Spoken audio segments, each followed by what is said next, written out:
Hello, hello, hello. How's everyone doing? Finally, we're having a live discussion for Water Moon by Samantha Soto Yumbao or Yumbao. This was, I don't know how I could, like, when I was even thinking about reading this book, it was very difficult for me. Um, I have thoughts about this book. There's things that I love, the aspects, the idea of like how this book was written. I really enjoyed. I just felt like there was anyway, I'll get to that. So let me go ahead and read the synopsis for this book. So it says a woman inherits a pawn shop where you can sell your regrets and then embarks on a magical journey when a charming young physicist wanders into the shop in this dreamlike and enchanting fantasy novel. On a back street in Tokyo lies a pawn shop, but not everyone can find it. Most will see a cozy ramen restaurant. And only the chosen ones, those who are lost, will find a place to pawn their life choices and deepest regrets. Hana Ishikawa wakes on her first morning as the pawn shop's new owner to find it ransacked, the shop's most precious acquisition stolen, and her father missing. And then into the shop stumbles a charming stranger, quite unlike its other customers, for he offers help instead of seeking it.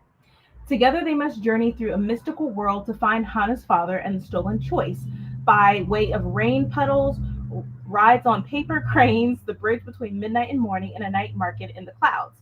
But as they get closer to the truth, Hana must reveal a secret of her own and risk making a choice that she will never be able to take back.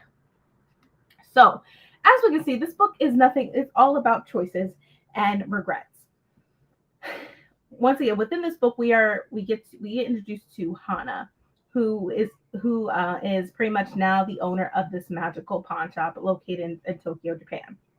Her father was the owner. He decides he wants to retire. And I will let you know, with this pawn shop, you don't just wander in there on accident. Because usually people walk in there thinking like this is a ramen shop, and as they walk in, there is a pawn shop. And when you walk into this pawn shop instead of the ramen place, that means you obviously were meant to be there. It just doesn't happen on a whim. You are meant to be there based on choices or something that you want to get rid of or regrets that you want to get rid of. And so within this book, I was trying to see which direction this book was going to take me. Um, I was intrigued because of a magic pawn shop located in Tokyo, Japan, which I love. Um, I was trying to get a grasp on the characters. I feel like with this book, I didn't have a lot of connections with them, or I couldn't make any connections with them. Also, with regarding the world building, this book was beautiful. Like I loved it, but I feel like I didn't know much about the world. I feel like once the book started, we just jumped right into the world of paper planes and cranes and stuff like that, and water moon, whatever. But we never got a grasp of how the world worked necessarily, how this magical world worked. There was moments where we stepped into this magical world, and then with the other guy, the new guy coming in, we step into his own world as a physicist, and he believes in science. He believes in, and so when he's in this world, he's like, this can't be real because as a physicist, as a scientist or whatever, they believe in what they see and what they can touch, what they can feel that is real. Um, this book, I for me to rate it, it was hard. For a moment, I was going to read it a 2.5, but I gave it a 3 star instead. Um, I feel like there was something missing that I wasn't getting that I wanted from the book. Um, it wasn't a bad book. I just felt like there was something missing that I wanted more from. I wanted more about the world, I feel, as since I'm a huge fantasy reader. Um, but I feel like with this book, it was mostly about the people, about Hana and her father, and the choices her father made, and the choices that he stole in order to see his wife again. Because we were wondering, there was this mystery of Hana's mother and what happened and the choices that she made in order for her to be taken. Um, and then we get more information. And then we also have this romance going on with the characters as well. So we have Hana and what's his face? Oh God, can't remember his name. Kishin. we learn more about him. He's very logical, but he seems to have fallen for Hana. And Hana seems to have fallen for him too, but she has her own agenda for him. And then we also know that she is promised to someone else, which I'm like, whoa, that took me for a spin, right? Like that was something I wasn't expecting. But with this book, there was a lot of secrets within the characters itself and their own agendas.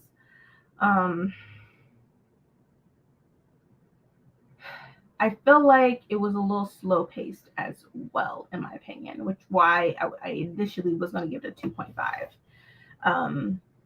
This definitely was mostly like a cozy mystery / romance type of vibe, which I'm not a cozy mystery girl. I think we all know that by now, but I still gave it a chance. I still read through it, and at the end of and I will say, I almost teared up a little bit towards the end when we realized about her father and like the souls and how the punishment that her mother received. Like they thought that she was dead, but she wasn't.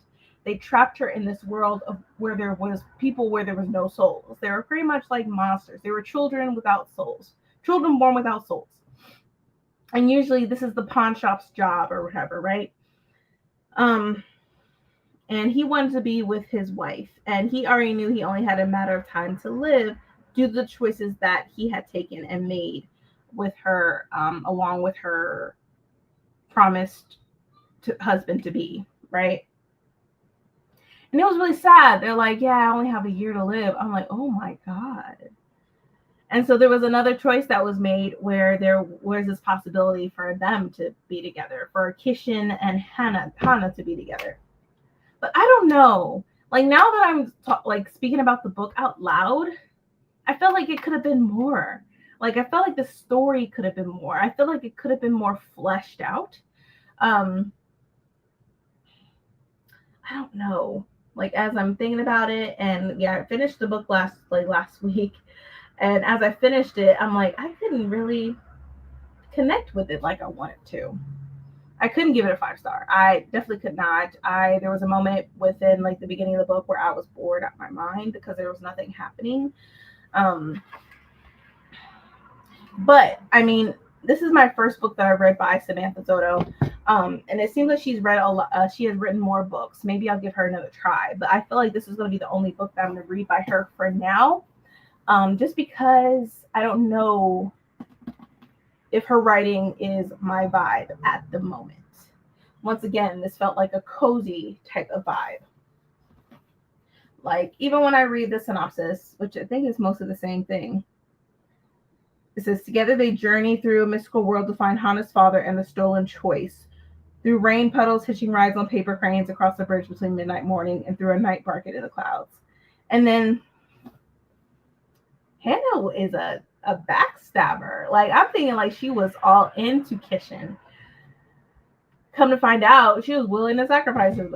Like he was willing to sacrifice him. I'm like, girl, you are cutthroat, man. But it didn't end up being like that. I think there was other choice that was made that, that sort of offset that decision that Hana was about to make. I don't know, y'all. Let me know in the comments or whatever, or wherever. Like, let me know like your thoughts on this book. Did y'all enjoy it? Did you like the pacing? I wasn't a huge fan of the pacing. The story, I felt like, again, there could have been more.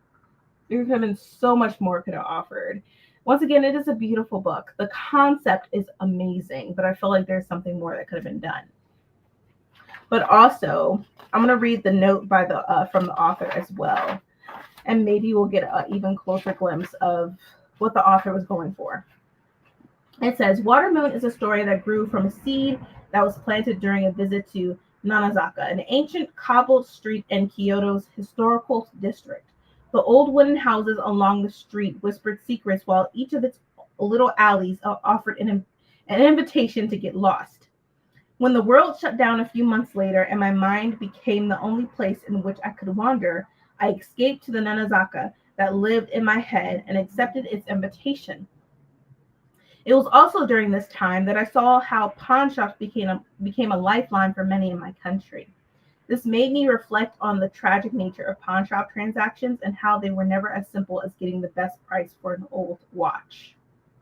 I thought about all the choices and circumstances that led people to a pawn shop's door and how each item they pawned had come into their possession because of the decisions they had made. The dreamlike world I glimpsed evolved from an armchair vacation to the backdrop of a fantastical story that explored the very real role of choice in our lives and the meaning of fate and free will.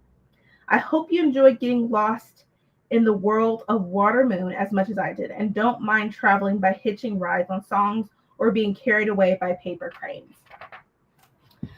So I feel like what makes this book stand out is the realistic aspect of choices and decisions. Because whatever decision you make, it can affect others, it can affect yourself, it can affect whatever happens tomorrow.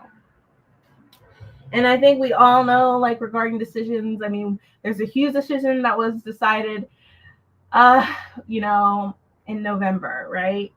That has, and with those decisions, it has been affecting a lot of people today, especially in the US and probably in and around the whole entire world.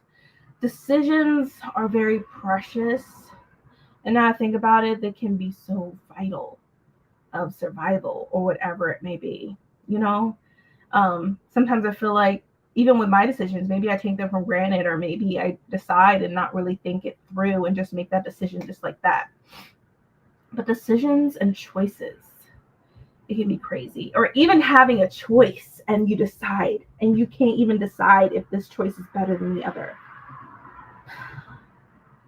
And you know what? Sometimes I wish there was something that would just decide for me, that would automatically know, like, if I make this decision, this is what will happen in the future. This will happen tomorrow, and this is how your life will be. Like, sometimes I wish that was. Sometimes I think about that. Like, I wish there was something where it helped me make the best decision. And sometimes even the best decision can probably be the worst decision at that moment. But then again, you benefit from that decision later on, if that makes sense. So I will say this story definitely stands out with that, because that is some real life shit. Like, deciding to pay this bill or deciding not to. What are the factors? What are the consequences of it all? And you know what? There was consequences with the choices that were being stolen and that were being made. But a lot of people made those choices in order to save their loved ones as well. Knowing that their loved ones is okay, they rather make that hard decision and face the consequences with it. So with that aspect alone, I will say this book is very powerful.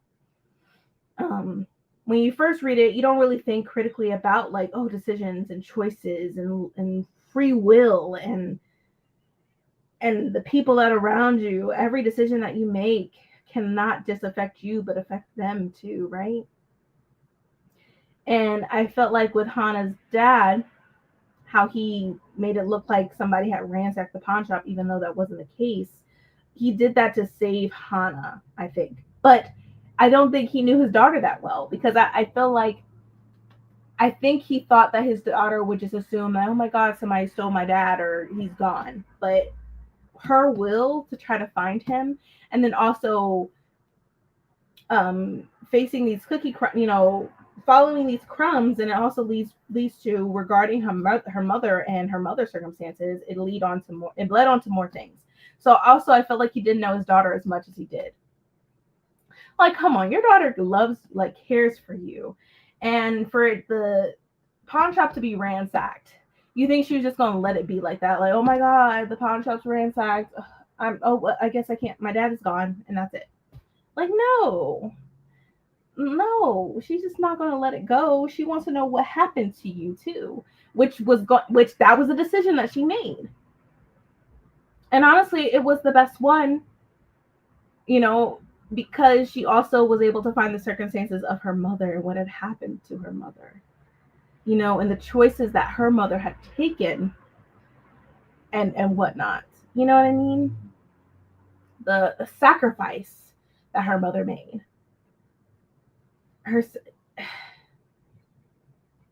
and then also just being a parent. I feel like that's also another thing within this book itself, like the sacrifices we will make for our children and for our loved ones, especially for our children.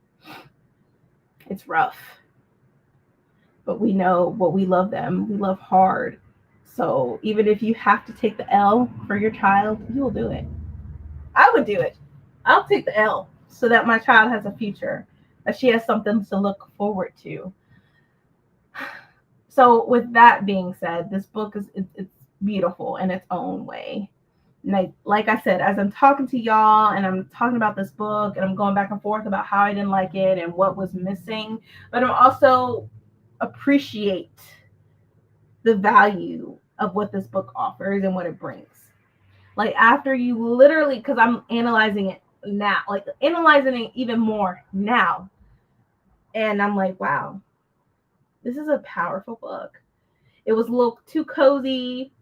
Romance, it was more mystery than romance, in my opinion. There were some moments, don't get me wrong. But I can see the value within the story in itself. I can see the value. Will I change my rating? No, I'm going to still keep it a 3 out of 5 stars due to the fact of the pacing and due to the fact of the world building wasn't fleshed out. And I really wanted to know more of the characters. I feel like it was it was rushed. Like I wouldn't mind if this book was longer just for the world building and for us to get to know these characters, right? I just wanted more. I wanted more of this world, this unique world that I haven't read about, right? This is a whole new world that we're being introduced to. And I just wanted more. But yeah, it's going to remain a 3 out of 5 star for me. But the book was absolutely beautiful. I enjoyed it. Will I read more by her? I don't know. I know she has more books out there, but I just don't know yet. I don't know if her writing style, like I said, is for me, but maybe one day I'll give her another chance. We shall see. But yeah, I don't know what else to add. I feel like I'm just chatting away, not any type of structure of this live discussion, which I really don't like structured live discussions. I feel like it can be really dull, and boring at times. So I just be winging it most of the time because I feel like if anybody has any opinions about the book or comments, they will let me know right away. I am looking forward to our live discussion for Language of Dragons next month, which I'm really excited to get into that. That is a YA book. I haven't heard people talking about it that much, but I'm excited to talk about it. I think the last person I saw that read the book was Ashley from the Bookish Realm. So yeah, but I think that's it, y'all. I know this is not a long live discussion. I try to make it at least 30 minutes or more. But I feel like this book wasn't that long either for us to have a huge long discussion. I feel like for Language of Dragons, I think there'll be a lot more that we can analyze and we can discuss even further. But if you have, like, once again, leave the comments, along with the live discussion so I can read them. I would love to see your opinions about the book, or how you felt about the book, how you felt about the characters, how you felt about the father, the mom, Hana, Kishin. Like, how did you feel about it? I really would love to know. But yes, Watermoon, 3 out of 5 stars, y'all. 3 out of 5 stars. But thank you all so much for joining me for my live discussion. I look forward to our next live discussion next month. I'm sorry this took forever to, happen for Watermoon's live discussion. Life was lifing last week, so I do apologize that I had to reschedule it, but I will do better. Just life is lifing, and also with a shortage of staff where I'm working, I had offered to help out as well. So there is that. But yes, thank you all so much for joining me. I might have some reading sprints tonight.